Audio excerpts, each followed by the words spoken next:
And raise your right hand. I will begin by swearing you in. After months of investigation. The president wanted these 2 investigations, is that right? Correct. And that everybody knew it? Correct. Testimony and acrimony. None of your fact witnesses were able to establish any evidence of bribery, treason, high crimes, or misdemeanors.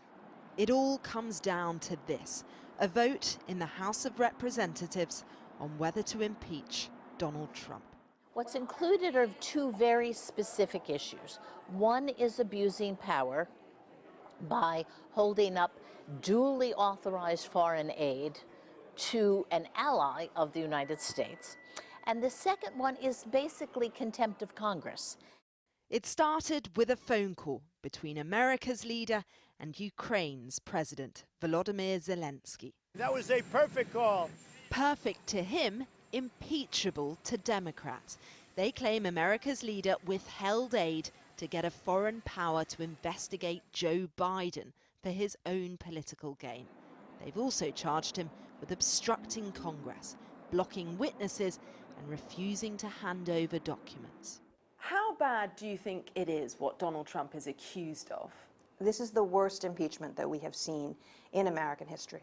All the previous impeachments were just about things that happened inside the United States.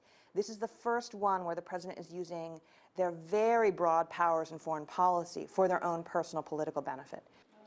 This inquiry has thrust career diplomats reluctantly into the spotlight.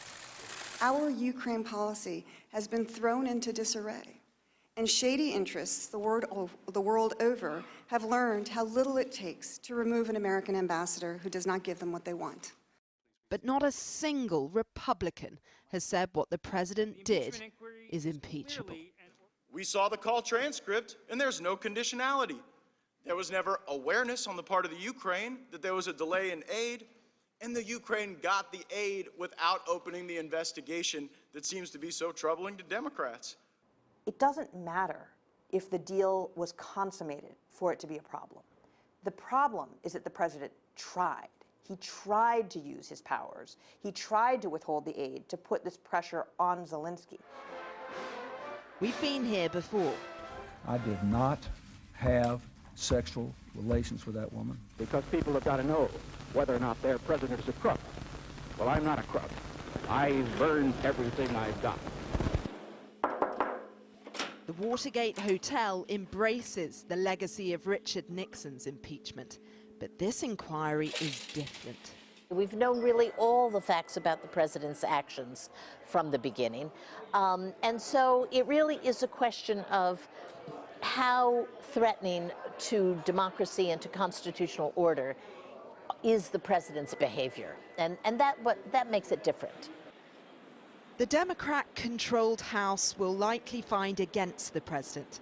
But after Christmas, the Republican-controlled Senate will conduct a trial and very likely acquit him. 2020 is the year America decides the direction it wants to take, and the election is unlikely to be a referendum on Donald Trump's impeachment. The economy, healthcare and immigration seem to matter far more to people right now. Having said that, the president appears to view the investigation as a chance to rally rather than recover supporters.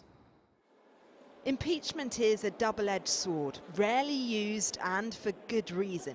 It's designed as a check on power, but it nullifies the will of voters. For Democrats, it is indisputably a political risk. Cordelia Lynch, Sky News, Washington.